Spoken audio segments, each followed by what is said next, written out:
නමෝ තස්ස භගවතෝ அரஹතோ சம்மா சம்புத்தස්ஸ. வசந்தம் தொலைக்காட்சி நேர்கள் அனைவருக்கும் அன்பார்ந்த காலை வணக்கத்தை தெரிவித்துக் கொள்ளுகின்றோம்.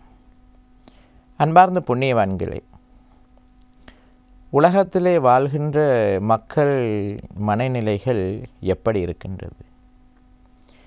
அதிகமாக உலகத்திலே வாழுகின்ற மக்களுடைய மனங்களிலே மன நிம்மதி இல்லாமல் போகிறதுக்கு காரணம் மதங்கள். வாழ்க்கையிலே எப்போதும் புரிந்து கொள்ளுங்கள், இந்த மதங்களால் மக்கள் பிரிந்து வாழ்கின்றார் என்பதை புரிந்து கொள்ளுங்கள். ஆனால் மகான்கள் இந்த உலகத்திற்கு மதத்தை ஒருபோதும் போதிக்கவில்லை, மதங்களை உருவாக்கவும் இல்லை. இப்படியெல்லாம் வழிபாடு செய்ய வேண்டும் என்று அவர்கள் ஒருபோதும் கூறவில்லை. அவர்கள் என்ன கூறினார்கள்? உங்களுடைய வாழ்க்கையை நீங்கள் எப்படி வாழ வேண்டும் என்பதை. அதேபோல்தான் எல்லா மார்க்கங்களும் இந்த உலகத்திற்கு மனிதனுடைய வாழ்வியலையும் வாழ வேண்டும் எப்படி என்பதையும் கூறியிருக்கின்றது. அவரவர்களுடைய மார்க்கம் அவரவர்களுக்கு, அதை நாங்கள் புரிந்து கொள்ள வேண்டும். அவரவர்களுடைய மார்க்கம் அவரவர்களுக்கு. அவரவர்களுடைய மார்க்கத்தை சிறு வயதிலிருந்து படித்து அதனூடாக தேடுதலுக்கு இறங்கி தேடுதலினூடாக அவரவர்களுக்கு அந்தந்த மார்க்கத்தின் மீது நம்பிக்கை வந்தது. இந்த நம்பிக்கை ஒருபோது நாங்கள் எல்லாமாக்கக்கூடாது. ஒரு மனிதனுடைய மார்க்க ரீதியான நம்பிக்கைக்கு நாங்கள் எப்போதும் பங்கம் பெற நாம் நடந்து கொள்ளக்கூடாது. காரணம், அதுவே எமக்கு நடந்தால் எப்படி இருக்கும் என்பதை நினைத்து பார்த்தால் அது மிக மோசமாக இருக்கும். ஆகையால் இன்றைய நாளில் நீங்கள் பெற்ற மார்க்கத்தை நீங்கள் பின்தொடருங்கள். உங்கள் மார்க்கம் உங்களுக்கு, என் மார்க்கம் எங்களுக்கு. அதை தாண்டி மற்ற மார்க்கங்களில் உள்ள நல்ல விடயங்களை நீங்கள் கடைபிடிக்கலாம்.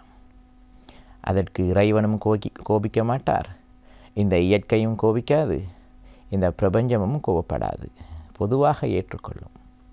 மனிதர்களை புனிதமாக்குவதற்கு மார்க்கம். உங்களுடைய வாழ்க்கையில் மார்க்கத்தை எப்படி பெற்றுக்கொண்டீர்கள்? எப்படி புரிந்து கொண்டீர்கள்? எப்படி வாழுகின்றீர்கள்? மற்ற மார்க்கங்களிலே உள்ள நல்ல விடயங்களை எப்படி நீங்கள் வாழ்க்கைக்கு எடுத்திருக்கின்றீர்கள்? சற்று நீங்கள் தான் யோசித்து பார்க்க வேண்டும். இது உங்களால் மட்டும்தான் முடியும், எங்களால் முடியாது. போதிப்பது நாங்களாக இருக்கலாம், அதை கேட்டு தன் வாழ்க்கையிலே வாழ வேண்டும் என்று நினைக்க வேண்டியது உங்களுடைய பொறுப்பு. நாங்கள் எல்லாம் மனிதர்கள், மதங்களால் பிரிந்து விடக்கூடாது.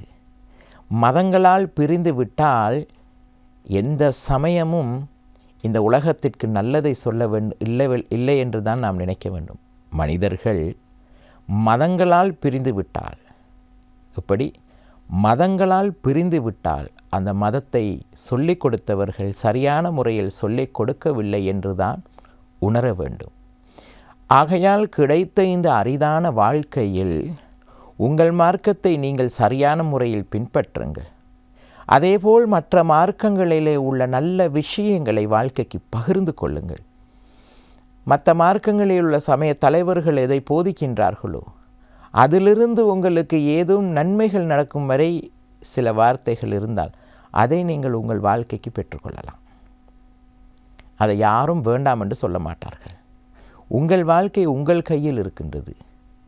சில மார்க்கங்களில் சில சமய தலைவர்கள் அவர்கள் சொல்லாததை கூட, சமய பெரியார்கள் சொல்லாததை கூட இவர்களாக கட்டுக்கதைகளாக கட்டி இந்த சமூகத்தை பிரித்து விடுவார்கள். ஆகையால் அன்பார்ந்த அறிவு கொண்ட மனிதர்களே, புண்ணியவான்களே, கண்ணியத்திற்குரியவர்களே, உங்கள் வாழ்க்கையை எப்படி வாழ வேண்டும் என்பதை நீங்கள் தீர்மானிக்க வேண்டும். கிடைத்த வாழ்க்கையில் உங்களுக்கு என்ற ஒரு மார்க்கம் கிடைத்திருக்கும். அந்த மார்க்கத்தை மதமாக்கி விடாதீர்கள். மார்க்கமாகவே பின்பற்றி மற்ற மார்க்கங்களில் என்ன சொல்லியிருக்கின்றதோ அதிலும் நல்ல விடயத்தை எடுத்துக்கொண்டு வாழுங்கள். வாழ்க்கை சிறப்பாக இருக்கும். நன்றி கூறி விடைபெறுகின்றேன். வணக்கம். ஓம் வாகர்தாயிவ சம்பர்தௌ வாகர்த்த பிரதிபத்தையே ஜெகத பிதரௌ வந்தே பார்வதி பரமேஸ்வரௌ. ஓம் நமச்சிவாய. மேன்மைகள் சைவ நீதி விளங்குக உலகமெல்லாம். நோயற்ற வாழ்வே குறைவற்ற செல்வம். அந்த நோய் நொடிகள் இல்லாத வாழ்வு இந்த உலக மக்கள் எல்லோரும் வாழ வேண்டும் என்று கலியுகத்தின் காந்தமலை ஜோதியாகிய சபரிமலை சுவாமி ஐயப்பனுடைய திருவடிகளை சிறந்தாழ்த்தி வசந்தம் தொலைக்காட்சி நேயர்கள் அனைவருக்கும் சர்வதேச இந்து மத குருபீடம் அகில இலங்கை சபரிமலை ஸ்ரீ சாஸ்தாபீடத்தின் சார்பில் இனிய காலை வணக்கங்களும் நல்லாசிகளும். இன்றும் மங்களகரமான விஸ்வாவசு வருஷம் வைகாசி மாதம் 12ஆம் நாள் 26/5/2025 திங்கட்கிழமை. இன்று மலர்ந்திருக்கின்ற இன்றைய பொழுதும் நம் எல்லோருடைய வாழ்விலும் எல்லா விதமான சிறப்புகளும் வெற்றிகளும் கிடைக்க வேண்டும் என்று இறைவனை பிரார்த்தித்து இஷ்ட தெய்வங்கள் குலதெய்வங்கள் பாரம்பரிய தெய்வங்களையும் வழிபட்டு பெற்றோர்கள் பெரியோர்கள் குருவானவர்கள் ஆசிரியர்களையும் வணங்கி அவர்களுடைய அன்பையும் ஆசியையும் பெறுகின்ற பொழுது எந்த நாளுமே நமக்கு நல்ல நாளாக அமையக்கூடிய இன்று சோமவாரம் என்கின்ற திங்கட்கிழமை. நாம் ஆசாரசீராக ஆலய வழிபாடுகள் செய்யக்கூடியவர்கள் சென்று ஆலயங்களில் சென்று வழிபாடு செய்யலாம். நமக்கு ஆலயத்துக்கு செல்ல முடியவில்லை என்றால் வீட்டிலே சுவாமி அறையிலே சாம்பிராணி தூபமிட்டு தீபங்களை ஏற்றி பிரார்த்தனை செய்து வழிபாடு செய்யலாம். இன்று இந்த வைகாசி மாதத்து அமாவாசை. இந்த அமாவாசையிலே அப்பா அம்மா இல்லாதவர்கள் விரதமாக இருந்து பிரார்த்தனை செய்து அவர்களை வேண்டி தர்ப்பணம் செய்ய வேண்டும். இது பொதுவாக அமாவாசை தர்ப்பணம் என்பது ஆடி அமாவாசை மட்டும்தான் எல்லோருக்கும் தெரிந்ததும் எல்லோரும் செய்வதும்.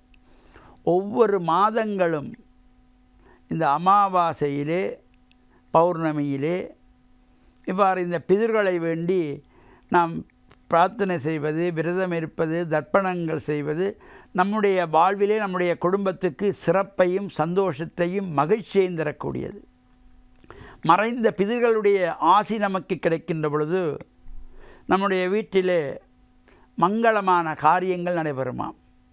இப்போ திருமண வயசிலே பிள்ளைகள் இருந்தால் அவர்களுக்கு நல்ல முறையிலே திருமணம் தானாக வந்து அமையக்கூடியதாக இருக்கும். படிக்கின்ற பிள்ளைகளுக்கு நல்ல கல்வி ஞானங்கள் தேர்ச்சியிலே அவர்கள் பெறுபவர்களை நல்லதாக பெறுகின்ற வகையில் இவைக்கு எல்லாவற்றுக்கும் இந்த பிதர்களுடைய அனுக்கிரகம் கண்டிப்பாக தேவை. ஒவ்வொரு மாதங்கள் தோறும் இந்த அமாவாசை வருகின்ற பொழுது பிதர்களை நாம் நினைத்து பிரார்த்தனை செய்வது, அன்று விரதமாக இருந்து அவர்களுடைய புகைப்படங்களை எடுத்து மஞ்சள் தண்ணீரினாலே துடைத்து விபூதி சந்தனம் குங்குமம் வைத்து மலர்கள் சாத்தி பூமாலை சாத்தக்கூடியவர்கள் பூமாலையை சாத்தி கொள்ளலாம். சாம்பிராணி தூபமிட்டு அன்று சுத்தமாக வீட்டிலே சமைத்த உணவுகளை படைக்க வேண்டும். படைத்து பிரார்த்தனை செய்து இந்த மாதத்தில் ஒரு நாள் நாம் இந்த பூமிக்கு வருவதற்கு காரணமாக இருந்த பெற்றோர்களை நினைத்து பிரார்த்தனை செய்வது. இது கண்டிப்பாக அப்பா அம்மா இல்லாத ஒவ்வொரு ஆண்மகனும் கண்டிப்பாக செய்ய வேண்டும். மாதத்திலே ஒரு நாள் இந்த அமாவாசை அவ்வளவு ஒரு முக்கியமானது. இந்த அமாவாசையிலே நான் இவ்வாறு விரத அனுஷ்டானங்களிலிருந்து பிரார்த்தனைகள் செய்கின்ற பொழுது நிச்சயமாக கஷ்டங்கள் துன்பங்கள் சோகங்கள் வேதனைகள் இவையெல்லாம் சூரியனை கண்ட பனிபோல் விலகி சந்தோஷமான ஆனந்தமான வாழ்வு நமக்கு கிடைப்பதற்கும் இந்த பிதர்களுடைய அருளும் ஆசியும் நமக்கு நிச்சயம் தேவை.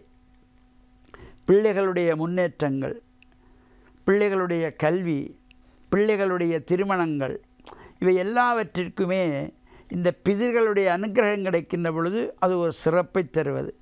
நாம் ஆடி மாதம் அமாவாசையில் மட்டும் அப்பா அம்மாவுக்கு தர்ப்பணம் செய்கிறோம் என்றால் போதாது. ஒவ்வொரு மாதங்கள் தோறும் இந்த அமாவாசையிலே தர்ப்பணங்களை செய்ய வேண்டும். நாம் பெரிய அளவிலே செய்யாவிட்டாலும் பரவாயில்லை. காலை எழும்பி குளித்து விரதமாக இருந்து பகல் பொழுதிலே வீட்டிலே வைக்கின்ற அந்த உணவுகளை அவருடைய புகைப்படத்துக்கு முன்னாலே வைத்து சாம்பிராணி தூவமிட்டு ஒரு 2 நிமிடங்கள் பிரார்த்தனை செய்தாலே நிச்சயமாக அவர்களுடைய அன்பும் ஆசியும் கிடைத்து நாம் உயர்வுகள் பெறக்கூடிய வகையிலே அமைந்திருக்கும்.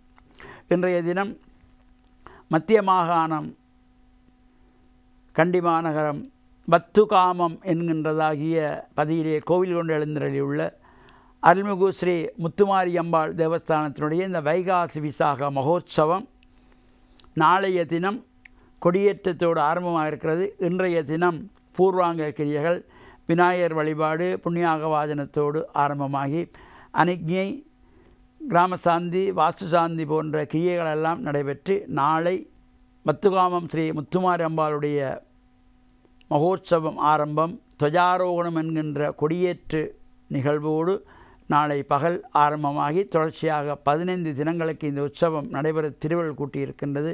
எல்லோருக்கும் அன்னை ஸ்ரீ பத்துகாமம் முத்துமாரி அம்பிகையினுடைய திருவள்ளும் நிறைய பெற வேண்டும் என்று பிரார்த்தித்து, வசந்தம் தொலைக்காட்சி நேயர்கள் அனைவருக்கும் சர்வதேச இந்து மத குறிப்பீடம் அகில இலங்கை சபரிமலை ஸ்ரீ சாஸ்தாபீடத்தின் சார்பில் நல்ல ஆசிகளை கூறிக்கொள்வதில் மனமகிழ்வு கொள்கிறோம்.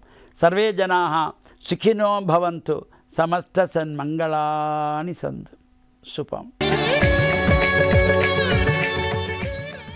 அஸ்ஸலாமு அலைக்கும் வரஹ்மத்துல்லாஹி வபரகாத்துஹு. அல்ஹம்துலில்லாஹ் நஹ்மதுஹு வ நுஸல்லி அலா ரசூலிஹில் கரீம். அம்மா பஅத். ஃபகத் قال الله تعالى بعد أعوذ بالله من الشيطان الرجيم بسم الله الرحمن الرحيم يا أيها الذين آمنوا اتقوا الله حق تقاته ولا تموتن إلا وأنتم مسلمون. صدق الله مولانا العليم. وقال رسول الله صلى الله عليه وسلم الدنيا سجن المؤمن وجنة الكافر. صدق رسول الله صلى الله عليه وسلم. அன்பார்ந்த அல்லாஹ்வின் நல்லடியார்களே, பெரியார்களே, சகோதரர்களே, அன்பார்ந்த நேயர்களே, ரப்புல் இஸ்ஸத் அல்லாஹ் ஜல்ல சுப்ஹானஹு வ தஆலா இந்த உலகத்தில் மனிதனை ஒரு நோக்கத்தை வச்சு அல்லாஹ் தஆலா படைச்சிக்கிறான். அந்த நோக்கம் என்னவென்றால், குர்ஆனிலே அல்லாஹ் தஆலா குறிப்பிடும் போது வமா ஹலக்துல் ஜின்ன வல் இன்ஸ இல்லா லியஅபுதூன், நான் மனித சமுதாயத்தை, மனித இனத்தையும் ஜின் இனத்தையும் என்னை வணங்குவதற்காகவே தவிர வேறு எதற்கும் படைக்கலன்னு சொல்லி அல்லாஹ் தஆலா சொல்கிறான். எந்த அளவுக்கு அல்லாஹுடைய ஒரு எதிர்பார்ப்புன்னு சொன்னால், மனிதனை படைக்கிறதுக்கு முன்னால் நாங்கள் அனைவர்களும் ஆலமுல் அர்வாஹில் ரூஹாக இருந்தோம். அந்த நேரத்தில் எங்களுக்கு உலகம்டா என்னான்னு ஒன்றுமே தெரியா. அந்த நேரத்தில் அலஸ்து பி ரப்பிக்கும், உங்களோட ரப்பு நான் அல்லாஹ்வான்னு சொல்லி அல்லாஹ் தஆலா கேட்டான். அந்த நேரத்தில் நாங்கள் என்ன செஞ்சோம்? நீ தான் எங்களோட ரப்புன்னு சொல்லி அங்கே அல்லாஹ் கிட்ட வாக்கு மூலம் கொடுத்திருக்கிறோம். அதை சோதிக்கிறதுக்காக வேண்டித்தான் இந்த உலகத்துடைய வாழ்க்கையை அல்லாஹ் தஆலா எங்களுக்கு தந்திருக்கிறான். அப்போ நாங்கள் அங்கே கொடுத்த வாக்கை இங்கே நிறைவேற்றி கொண்டிருக்கிறோமா, என்னத்தை செஞ்சு கொண்டிருக்கிறோம் என்பதாக ஒவ்வொரு மனிதனும் சிந்தித்து பார்க்கிறதுக்கு நான் கடமைப்பட்டிருக்கின்றோம். கண்ணியமான சகோதரர்களே, பெரியார்களே, வணக்க வழிபாடுகளில் அனைத்து வணக்க வழிபாடுகளோட ஒரு பிரதானமான ஒரு விஷயம்தான் தொழுகன்னு சொல்கிறது. கண்ணியமான தாய்மார்களே, சகோதரிகளே, தொழுகன்னு சொல்லக்கூடிய நேரத்தில் ஒவ்வொரு முஸ்லீமும் தொழுதாகணும் கட்டாயம். யாருக்குமே தொழுகையுடைய விஷயத்தில் சாட்டு செல்ல இயலாது. எந்த அளவுக்கு தொழுகையுடைய விஷயத்தில் இஸ்லாம் வலியுறுத்திருக்கின்னு சொன்னால், ஒரு மனிதனுக்கு தொழுகையை விடக்கூடியதாக இருந்தேன்னு சொன்னால், யுத்த காலத்தில் இஸ்லாத்துக்காக யுத்தம் நடந்து கொண்டிருக்கு. இந்த நேரத்தில் அல்லாஹ் தஆலா தொழுகையை விடுறதுக்கு அனுமதி கொடுத்திருப்பான். ஆனால் இஸ்லாம் சொல்லுது, யுத்தத்துடைய டைமில் கூட நீங்கள் என்ன செய்யணும், உங்களுக்கு தொழுகையை உடையலான்னு சொல்லி அல்லாஹ் சொல்கிறான். அப்போ அந்த அவ்வளோ ஒரு முக்கியமான ஒரு அமல் தான் தொழுகைன்னு சொல்கிறது. ஒரு மனிதன் வாழ்க்கையில் தொழுகையை சீராக்கிட்டான்னு சொன்னால் அனைத்து விடயங்களும் சீராகிவிடும். தொழுகை சீரில்லைன்னு சொன்னால் எல்லா விடயங்களும் சீர்கெட்டுவிடும். சிலர்கள் சொல்லுவாங்க, நாங்கள் தொழுவாட்டியும் எங்களோட உள்ளங்கள் சுத்தம்னு சொல்லி. அல்லாஹ் சொல்கிறான், நீ தொழுவாட்டி உங்களோட உள்ளம் கெட்டு போயிட்டுருச்சின்னு அல்லாஹ் சொல்கிறான். எனவே அன்பார்ந்த தாய்மார்களே, சகோதரிகளே, தொழுவாமல் நாங்கள் எவ்வளோ தான் நல்ல குணத்தோட பண்பாடோட உலகத்தில் வாழ்ந்தும் வேலையில் தொழுகை முக்கியமான ஒரு அமல். தொழுகையை கொண்டு தான் இவனுடைய முழு வாழ்க்கையும் ஆரம்பிக்கப்பட போகுது. தொழுகை சீராயிருச்சுன்னு சொன்னால் முழு வாழ்க்கையும் சீராயிரும். தொழுகை கெட்டு போச்சுன்னு சொன்னால், தொழுகை இல்லாட்டி சொன்னால் முழு வாழ்க்கையுமே கெட்டு போய்விடும். அந்த அடிப்படையில் கண்ணியமான சகோதரர்களே, பெரியார்களே, நபி ஸல்லல்லாஹு அலைஹி வஸல்லம் அவர்கள் தொழுகையிலே விஷயத்தில் மிச்சம் சஹாபாக்களை வலியுறுத்திருக்கிறாங்க. வலியுறுத்திருக்கிறாங்க. தொழுகையை விடுறது எவ்வளோ பெரிய பாவம் என்றத குர்ஆனில் கூட அல்லாஹ் தஆலா குறிப்பிட்டு காட்டுறான். அதே மாதிரி நபி ஸல்லல்லாஹு அலைஹி வஸல்லம் அவர்களும் குறிப்பிட்டு காட்டிருக்கிறாங்க. கண்ணியமான சகோதரர்களே, ஒரு தொழுகை இல்லாதவன் எவ்வளோ பெரிய ஒரு முசீபத் பிடிச்சவன், ஒரு தரித்திரியம் பிடிச்சவன் என்பதாக இஸ்லாம் சொல்லியிருக்கின்ற சொன்னால், ஒரு முஸ்லிமான வீட்டில் யாரும் நாய் வளர்க்க மாட்டாங்க. வளர்ப்பாங்களா நாய்? வளர்க்க மாட்டாங்க. வாசலில் இருந்தாலும் விரட்டிடுவாங்க. ஒரு சூனியக்காரனை வச்சுக்கொள்வாங்களா வீட்டுள்ளுக்கு? வச்சுக்கொள்ள மாட்டாங்க. அதே மாதிரி ஷைத்தான் வீட்டுள்ளுக்கு வச்சுக்கொள்வாங்க. ஷைத்தான் கண்ணுக்கு விளங்க மாட்டான், வச்சுக்கொள்வாங்களா? ஷைத்தான் கண்ணுக்கு விலகினா ஷைத்தானுக்கு பூமாலையை போட்டு ஷைத்தானை வச்சுக்கொள்வாங்களா? வச்சுக்கொள்ள மாட்டான். ஆனால் ஷரியத்துடைய பார்வையில் தொழுகை இல்லாதவன் நாயை விடவும் ஷைத்தானை விடவும் சூனியக்காரனை விடவும் ஆக கேவலமானவன் தான் தொழுகை இல்லாதவன் சொல்லி இஸ்லாம் சொல்லுது. அப்போ எவ்வளோ ஒரு பயங்கரமான ஒரு பாவம். ஆனால் இந்த பயங்கரமான பாவத்தை நாங்கள் பாவம்னு சொல்லி விளங்காமல் எங்களில் எத்தனையோ பேர் சும்மா தொழுகையை விட்டு கொண்டு இருக்கிறாங்க. வாழ்நாளே அவருக்கு தொழுகைன்னு சொன்னால் என்னன்னு சொல்லியா. சிலர்களோட வாழ்க்கை ஜும்மாவுக்கு மட்டும்தான் அவர்கள் வராங்க. சிலர்களோட நிலைமை 27க்கு தௌபா குளிக்கிறதுக்கு மட்டும் வராங்க. பெண்களோட நிலைமையும் இப்படி தான் இருக்கி. அல்லாஹ் பாதுகாக்கணும். எவ்வளோ தான் நாங்கள் தொழுகை இல்லாமல் என்னத்தை நாங்கள் அமல் செஞ்சும் வேலை இல்லை. இன்றைக்கி மையத்தூட்டில் கூட தொழுகை இல்லை. அல்லாஹ் பாதுகாக்கணும். ஜனாசா வீட்டில் மையத்தை வைக்கப்பட்டிருக்கு. அந்த நேரத்தில் சரி நான் தொழுவணுமே அமல் செய்யணுமே என்ற எண்ணங்கள் இல்லை. ஆனால் மற்ற விஷயங்கள் எல்லாம் நடக்குது. நாங்கள் தொழுவாமல் அந்த மையத்துக்காண்டி செய்கிற துவாவை கூட அல்லாஹ் தஆலா கபூல் செய்ய மாட்டான். ஒரு அது புள்ளி ஒரு என்னோட தாய் மௌத்தா போயிட்டு இருக்கிறார், என்னோட தந்தை மௌத்தா போயிட்டு இருக்கிறார், என்னுடைய வாழ்க்கையில் தொழுவே இல்லை. ஹஸ்ரத் துவா ஓதுறாரு, இவர் ஆமீன் சொல்கிறார். இந்த ஆமீன் அல்லாஹ் ஒரு போது கபூலாக்க மாட்டார் ஒரு நாளைக்கு. கண்ணியமான சகோதரர்களே, தாய்மார்களே, அதனால் தொழுகை ஒரு முக்கியமான ஒரு அமல். தொழுகை இல்லாதவன் ஆக ஒரு மோசமான ஒரு தரத்தில் கொண்டு போயிட்டு இஸ்லாம் அவனை வச்சிருக்கி. தொழுகையுடைய விஷயத்தில் மிச்சம் பேணுதலாக பக்குவமாக இருப்போம். அதுவும் முக்கியமாக ஃபஜ்ருடைய தொழுகை. ஃபஜ்ர் தொழுகை இல்லாமல் எங்களோட வாழ்க்கை ஆரம்பிக்கப்படக்கூடாது. எத்தனையோ குடும்ப வாழ்க்கை இன்றைக்கு நிம்மதி இழந்து சந்தோஷத்திலேருந்து வாழ்ந்து கொண்டிருக்கிறாங்க. கணவன் மனைவி திருமணம் முடித்து முதல் நாளே ஃபஜ்ர் இல்லாமல் அவங்களோட குடும்ப வாழ்க்கையை ஆரம்பிக்கிறாங்க. சுப்ஹானல்லாஹ், எவ்வளோ பெரிய நஷ்டங்கள். அதனால் எங்களோட வீடுகள் அதிகமாக தொழுகையை தொழக்கூடிய வீடுகளாக, ஃபஜ்ர் தொழுகைக்கு எழுந்து ஃபஜ்ர் தொழக்கூடிய மக்கள் எங்களோட சமுதாயத்தில் உருவாகணும். எல்லா பரக்கத்துக்களையும் எல்லா நலவுகளையும் ஹைர்களையும் அல்லாஹ் ஃபஜ்ர் தொழுகையை அல்லாஹ் தஆலா இணைத்து வைத்திருக்கின்றான். அஸ்ஸலாத்து மிஃப்தாஹுல் ஜன்னா, தொழுகன்னு சொல்கிறது சொர்க்கத்துடைய திறவுகோல். அந்த திறவுகோல் எங்களுக்கு அல்லாஹ் தரணுமா? நாங்கள் தொழுகையை நிலைநாட்ட வேணும், நாங்களும் தொழணும். அதே மாதிரி எங்களோட குடும்பத்துக்கும் தொழுகையை கொண்டு ஏவணும். அல்லாஹ் நபியை பார்த்து அல்லாஹ் உம்ரு அஹ்லக பிஸ்ஸலாத், நபியே நீங்கள் தொழுகையை கொண்டு நீங்களும் தொழுவுங்க, உங்களோட குடும்பத்தார்களுக்கும் தொழுகையை கொண்டு ஏவுங்க என்று சொல்லி அல்லாஹ் தஆலா சொல்கிறான். அது மட்டும் இல்லை, தொழுகையின் மூலம் அல்லாஹ் உள்ளத்திலே நிம்மதி அல்லாஹ் தஆலா ஏற்படுத்துகின்றான். தொழுகையின் மூலம் கொஞ்சமாக சம்பாதிச்சாலும் அல்லாஹ் அதில் பரக்கத் அல்லாஹ் தஆலா வச்சுக்கிறான். வாழ்க்கையில் தொழுகை இல்லையா, கோடான கோடி சம்பாதிச்சாலும் வாழ்க்கையில் முசீபத்து தான்.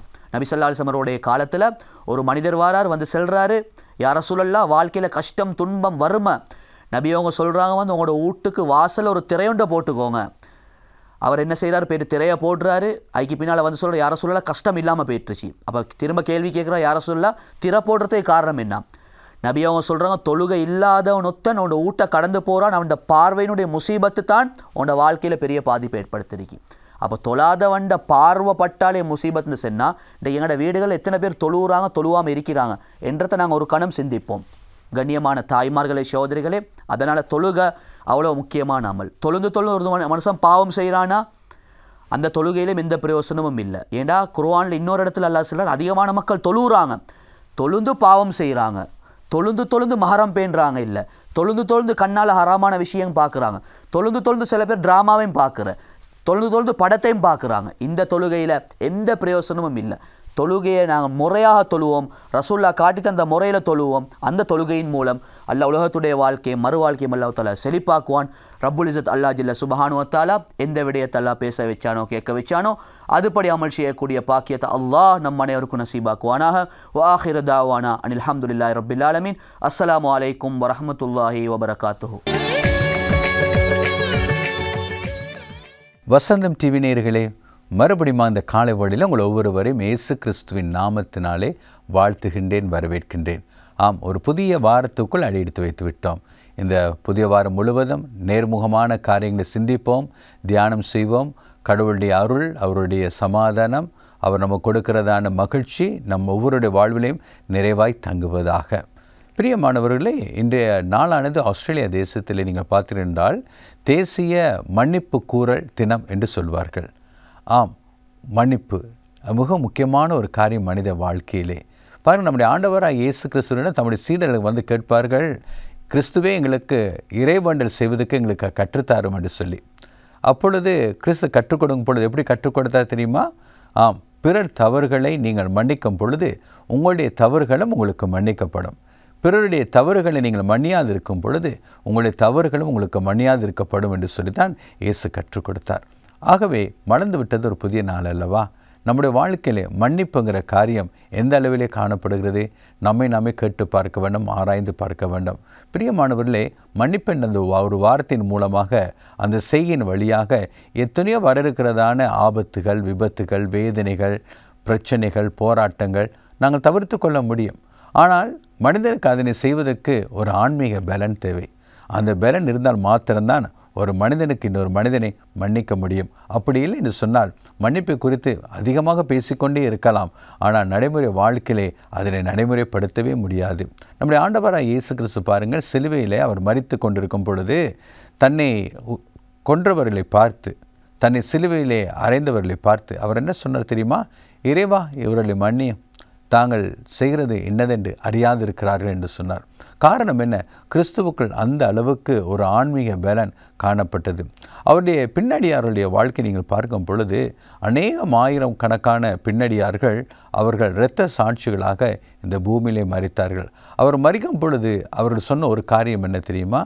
அவர்களை கொலை செய்வர்களை பார்த்து, இறைவா, இவர்களை மன்னியும், தாங்கள் செய்கிறது என்னதென்று அறியாதிருக்கிறார் என்று சொல்லி. அப்போஸ்தலர் நடபடிகள் என்று திருமறையில் ஒரு புத்தகம் இருக்கிறது. அதில் 7ஆம் அதிகாரத்தில் நீங்கள் பார்த்தீர்களானால் ஸ்தேவான் என்று சொல்லப்படுகின்ற ஒரு வாலிப தம்பியை குறித்து நாங்கள் விலாவாரியாக வாசிக்கலாம். அவரை பிடித்து கல்லெறிந்து அவரை கொலை செய்ய முற்படும் பொழுது அவர் இறைவனை நோக்கி பிரார்த்தனை செய்கிறார். என்ன தெரியுமா? இறைவா, கடவுளே, இவர்கள் தாங்கள் செய்கிறது என்னதென்று அறியாமல் என்னை இப்பொழுது கற்கள் எறிந்து என்னை கொலை செய்கிறார்கள். இவர்கள் மீது இவர்கள் இந்த பாவத்தை சுமத்தாதிரும் என்று சொல்லுகிறதை நாங்கள் பார்க்கிறோம். பிரியமானவர்களே, இந்த ஆன்மீக பலனானது இன்றைக்கு நமக்குள்ளே காணப்படுகிறதா? நம்மிடையே காணப்படுகிறதா? ஆம், அதற்காகத்தான் அனுதினமும் நானும் நீங்களும் வசந்தம் தொலைக்காட்சியின் வழியாக நற்சிந்தனைகளை கேட்டுக்கொண்டு வருகிறோம். இந்த நற்சிந்தனை வழியாக இறைவன் நம்முடனே இடைப்படுகிறவராக இருக்கிறார்.